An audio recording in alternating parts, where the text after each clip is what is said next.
নমস্কার বন্ধুরা, কেমন আছেন সবাই? মাই স্টোরি মাই ব্লগ চ্যানেলের আরেকটি নতুন দিনে আপনাদের সবাইকে স্বাগত।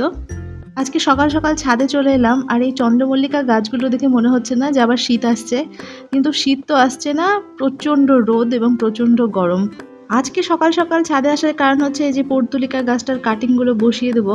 কয়েকদিন থেকে ভাবছিলাম, কিন্তু গরমের জন্য বিকেলবেলা আর ছাদে আসতে ইচ্ছে হয় না। ওই জন্য ভাবলাম আজকে সকালবেলায় বসিয়ে দিই, কিন্তু ওয়েদার দেখে মনে হচ্ছে না সকাল। চোখ খুলেই দেখছি একদম কাঠফাটার রোদ। তো এরকম গরমের মধ্যে আপনারা সবাই সুস্থ থাকবেন, আর বাড়িতে গাছগাছালি থাকলে সেগুলোকেও সুস্থ রাখার দায়িত্ব আপনাদের। কারণ জল দিচ্ছি, শুকিয়ে যাচ্ছে, তারপরে গাছগুলো কেমন নেতিয়ে যাচ্ছে, তো খুব কষ্ট করে রাখতে হচ্ছে বাঁচিয়ে। তো দেখা যাক শেষ পর্যন্ত কতগুলো গাছ বেঁচে থাকে। তো এখানে কাটিংগুলো দেওয়া হয়ে গেল আজকে, তারপরে একটু জল স্প্রে করে দেবো। যাদের বাড়ির চারপাশটায় গাছগাছালি আছে, বড় ধরনের গাছ, তারা হয়তো কিছুটা আরাম বোধ করছেন, একটু ছায়া ছায়া বোধ করছেন। কিন্তু আমাদের বাড়ির এই দিকটাতে, পশ্চিম দিকটাতে একদমই কোনো গাছগাছালি নেই। ওই জন্য একদম কাঠফাটার রোদ, ছাদটা সবসময় গরম হয়ে থাকছে। তারপরে ঘরে এসে প্রতিদিনকার মতন সকালবেলার কিছু পরিষ্কার পরিচ্ছন্নের কাজগুলো করে নিচ্ছি। সকাল সকাল যত তাড়াতাড়ি কাজ হয়ে যায় ততই ভালো, কারণ যত দিনটা বাড়তে থাকে, এগোতে থাকে, রোদের তাপ আর গরমের তাপ অসহ্য হয়ে ওঠে। ওই জন্য আমি সকালবেলা যতটা তাড়াতাড়ি কাজকর্ম করে তারপরে ফ্যানের নিচে বসে থাকি। আর ইদানিং এতটাই গরম পড়েছে, তো কেমন যেন একটু লেজিনেস অনুভব হচ্ছে। অনেক কাজ থাকলেও মনে হচ্ছে না আর করি। মনে হয় যে গরমের জন্য এরকমটা হয় বোধহয়। আর এই গাছটার দেখুন কেমন শিকড় বেরিয়েছে দুটো। তো ওটা আমি আবার আজকে জল পাল্টে আবার বসিয়ে দেবো। এখন যদি এটা মাটিতে বসিয়ে দেওয়া যায় দিব্যি বেঁচে যাবে। তো আরও কিছুদিন জলের মধ্যে রাখি। আর ট্যাঙ্কির জল এতটাই গরম হয়েছে যে ওই জলটা আর ভরলাম না। ওই জন্য এই বোতল থেকে যে তোলা জলগুলো ছিল সেটার মধ্যে বসিয়ে দিলাম, কারণ গরম জল যদি গাছে দেওয়া হয় তাহলে কিন্তু গাছগুলো আরও নষ্ট হয়ে যাবে। তো চটপট এখানে আমি গুছিয়ে নিচ্ছি আমার ডাইনিং প্লেসটা। আসলে চারিদিককার পরিবেশ পরিস্থিতি এতটাই খারাপ, ওই জন্য আমার মনটাও খুব একটা ভালো নেই। একে তো এত গরমে মানুষের হিট স্ট্রোক হচ্ছে, মানুষ মারা যাচ্ছে। তারপরে আবার আমি সেদিন পড়ছিলাম কোথায় যেন, তো বলছে যে ঘরের মধ্যে থেকেও হিট স্ট্রোক হতে পারে। সেক্ষেত্রে ঘরে দরজা জানলা খুলে রাখতে বলছে যাতে বাইরের হাওয়া প্রবেশ করে। কিন্তু জানলা খুলে রাখবো কি, বাইরের হাওয়া এত গরম হাওয়া, মনে হচ্ছে যেন লু বইছে। ওই জন্য আবার বন্ধ করে দিতে হচ্ছে। তবে কিছুটা সময় ঘরে বায়ু চলাচল করে যাতে, ওই জন্য ঘরের জানলা দরজা একটু খোলা রাখবেন আপনারাও। আর একটা কারণে আমার মনটাও খুব একটা ভালো লাগছে না, সেটা হচ্ছে এই যে বর্তমান চাকরির পরিস্থিতি, সবাই আমরা যেটা দেখছি আমাদের রাজ্যের, সেই নিয়ে যদিও আমি তো চাকরি করি না, আমার সেক্ষেত্রে টেনশন হওয়া উচিত না, কিন্তু তবুও আমার খুব খারাপ লাগছে। এই পরিস্থিতির মধ্যে পড়েছি, আমি না পড়লেও আমার অনেক বন্ধু বান্ধবীরা আছে যাদের এরকম একটা পরিস্থিতির মধ্যে পড়তে হয়েছে। আর এখানে দেখুন আজকে অনেকগুলো মৌরলা মাছ এনেছে, তো ওগুলো আমি বেছে ধুয়ে রেখেছি। সেই সঙ্গে আবার কাটা মাছও এনেছে, কাতলা মাছ। তো রান্না করে নেব। তো চলুন রান্না করতে করতে গল্প করি। আজকে আর কোনো অন্য ধরনের মোটিভেশনাল কথাবার্তা বলবো না, কারণ আমি তো আর অত জ্ঞানী ব্যক্তি কেউ নই। খুব সাধারণ একটা ঘরের, মধ্যবিত্ত ঘরের বউ। তো আমার মুখ থেকে ওইরকম জ্ঞানের কথা যেগুলো আমি বলি, অ্যাকচুয়ালি জ্ঞানের কথা বলবো না, মোটিভেশনাল কথাবার্তা যেগুলো হাউসওয়াইফদের জন্যই আমি বলে থাকি। তো সেগুলো তাও অনেকের হয়তো বা পছন্দ হয় না, এবং অনেক পুরুষ মানুষেরও হয়তো পছন্দ হয় না। তো যাই হোক, অন্য কোনো দিন আবার সেগুলো নিয়ে গল্প করব। আজকে আমার সাধারণ কাজকর্মগুলোই আপনাদের সঙ্গে শেয়ার করি। এখানে পেঁপে ঝিঙে দিয়ে মৌরলা মাছ দিয়ে একটু শুক্তো মতন করব। আর চাকরি বাকরির বিষয়ে যেটা বলতে চাইছিলাম, যে একে তো চাকরি না হওয়া প্রার্থীদের মধ্যে আমিও রয়েছি, সেই দিক থেকে নিজের জন্যও কিছুটা আহ, খারাপ লাগে। কিন্তু অনেক সময় হয় না, নিজেকে মানিয়ে নিয়েছি, একটা সময় একটা পরিস্থিতি এসে এসে নিজেকে মানিয়ে নিতে হয়। কিন্তু যারা অনেস্ট চাকরিজীবী, যারা চাকরি করছে, তাদেরকে যদি চাকরি হারাতে হয় সেটা খুবই কষ্টকর, কারণ আমি সেই ব্যথাটা বুঝি।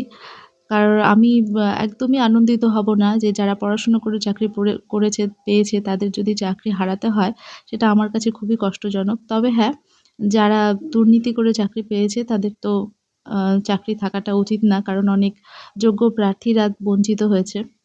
তো যাই হোক, এই বিষয়ে আমি কোনো রাজনৈতিক কথাবার্তা বলছি না। এটা আমাদের একটা সামাজিক পরিস্থিতির মধ্যে এসে আমরা দাঁড়িয়েছি, আর যেগুলো নিয়ে আমাদের সচেতন হওয়া দরকার, আর কথা বলাটাও দরকার। আসলে মানুষ আজকাল দুর্নীতিটাকেই পছন্দ করছে। সৎ মানুষের যেরকম কোনো দাম নেই, অসৎ কার্যকলাপেই ভরে উঠছে দেশটা। কিন্তু একটা সময় আবার দেখুন ভালো করে বিচার করলে দেখা যায় যে সমস্ত মানুষগুলো অসৎ কার্যকলাপের সঙ্গে যুক্ত, তাদের কিন্তু একটা সময় শাস্তি পেতেই হয়।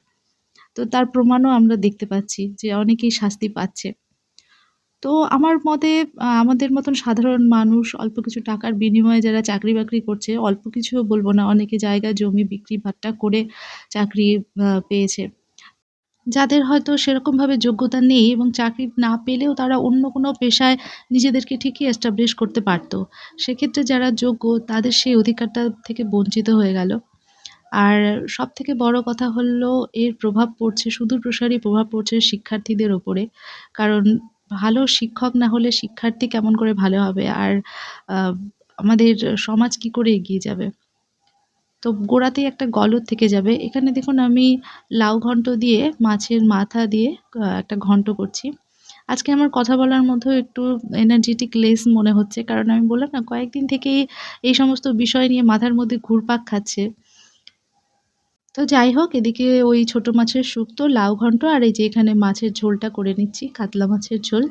খুব শর্টকাটেই দেখালাম, একদম ডিটেইলে দেখালাম না। সাধারণ রান্নাবান্না আপনারা সকলেই করেন। খুব ভালো মতনই রান্না করেন। লাস্টে আমি গরম মসলাটা দিয়ে নামিয়ে দেবো। এলাচ আর দারচিনি বেটে নিয়েছিলাম। আসলে এই সামাজিক দুর্নীতির ঘেরাটোপের মধ্যে ক্ষতিগ্রস্ত হচ্ছে আমাদের মতন সাধারণ মানুষরাই। আমাদের ছেলেমেয়েদের ভিতটাই নষ্ট হয়ে যাচ্ছে। তারা কি শিখবে? আমাদের পরবর্তী জেনারেশন কি শিখবে? তবে হ্যাঁ, এই ধরনের দুর্নীতির এক্সপোজ হওয়াটা খুব দরকার ছিল। তাছাড়া মানুষের গা সওয়া হয়ে গেছিল। সব মানুষই জানে যে কি ধরনের দুর্নীতির মধ্যে আমরা চলছি। কিন্তু মানুষ সেটাকে মুখ বুজে সহ্য করে নিচ্ছে। তো এই জিনিসটা এক্সপোজ হওয়া খুবই দরকার ছিল। আর এখানে রান্নাঘরের স্ল্যাবটা আমি পরিষ্কার করে নেব। ওর জন্য জলের মধ্যে ভিনিগার আর লিকুইড ডিশওয়াশার মিশিয়ে নিলাম। হয়তো আমি যে কথাগুলো বললাম সেগুলো অনেকে দ্বিমত থাকতেও পারে, অনেকে পক্ষও নিতে পারেন, অনেকে বিপক্ষও নিতে পারেন। সেটা যার, যার মতাদর্শ। আমি আমার ফিলিংস গুলো বললাম। আসলে আমরা হাউসওয়াইফরা কাজকর্ম করি, সংসারের কাজকর্ম করি আর এগুলো নিয়ে ভ্লগিং করি। কিন্তু তার মানে তো এই না যে আমাদের বিচার বুদ্ধি কিছু নেই বা আমরা সামাজিক পরিস্থিতি সম্পর্কে সচেতন না। তো এগুলো নিয়ে আমরাও সচেতন এবং আমাদেরকে ভাবতেও হবে। কারণ এগুলোর শিকার আমরাও কোনো না কোনো ক্ষেত্রে আমরাও শিকার হয়েছি। এই দুর্নীতির শিকার হয়েছি। ওইজন্য এই জিনিসগুলো আমাকে খুব ঘামায়, মাথা ঘামায়, চিন্তিত করে, দুশ্চিন্তাগ্রস্ত করে। আর সবথেকে বড় কথা হচ্ছে এই যে এতগুলো বছর আমরা কাটিয়ে উঠলাম দুর্নীতির ঘেরাটোপের মধ্যে, এ থেকে আমাদের আসল সময়টা আমরা কিন্তু দিতে পারলাম না। আমরা আমাদের পড়াশোনার যে জায়গাটা চাকরি-বাকরির জন্য সেই জায়গাটাকে হারিয়ে ফেললাম। তো একটা সময় এসে হয়তো এনার্জিও থাকে না বা নিউ জেনারেশনদের সঙ্গে যারা রীতিমতো পড়াশোনার সঙ্গে জড়িত সেখান থেকে আমরা তো একটু ডিটাচ হয়েই গেছি পড়াশোনার সঙ্গে। তো সেক্ষেত্রে কম্পিট করাও খুব মুশকিল হয়ে যায়। তো এটাও এক ধরনের ডিপ্রেশন কাজ করে মাঝে মধ্যে যে নতুন করে শুরু করা সত্যিই খুব কঠিন। আর এতগুলো বছর আর তো ফিরে আসবে না। যে সময়গুলোতে হয়তো আমরা স্টুডেন্ট লাইফে ছিলাম তখন নিজেকে এস্টাবলিশ করতে পারতাম। তো সেই দিনগুলো আর ফিরে আসবে না। সুতরাং হতাশা কাজ করাটা স্বাভাবিক। আর সেই ধরনের হতাশা বা ডিপ্রেশন কাটিয়ে ওঠার জন্যও আমি তো মানসিক দিক থেকে প্রস্তুত। আর সেই ধরনের কথাবার্তাও আমি আমার ভিডিওতে বলে থাকি। আসলে আমি যে বিষয়গুলো নিয়ে বলে থাকি সেগুলো নিছকই আমার কোনো কাল্পনিক বা ইমাজিনারি কোনো কিছু না।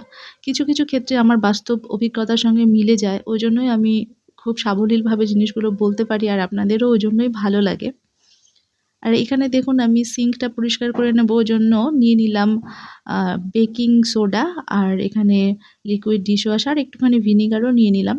বেকিং সোডা দিয়ে যদি এই স্টিলের সিঙ্ক বেসিন পরিষ্কার করা যায় তাহলে একদম নতুনের মতন চকচকে হয়। তো আমিও মাঝে, মাঝে করে নিই। প্রতিদিন করি না, মাঝে, মাঝে এভাবে পরিষ্কার করে নিই। অনেক হাউসওয়াইফরাই আছেন যারা শুধুমাত্র সন্তান, স্বামী এবং পরিবার নিয়ে সুখে শান্তিতে সংসার করবে এটাই তাদের কাম্য। মানে তারা এক্সট্রা কিছু আর চায় না নিজের জীবনে। তারা একটা সুখী পরিবার চায়। তো তাদের চাহিদাটা খুব সামান্য এবং তাদের মধ্যে এই ধরনের নেগেটিভ কোনো থিংকিং কাজও করে না। কিন্তু প্রবলেম হয় সেই সমস্ত মহিলাদের ক্ষেত্রে যাদের নিজস্ব একটা লক্ষ্য থাকে, একটা অ্যাম্বিশন থাকে কিন্তু সেটা পূরণ হয় না।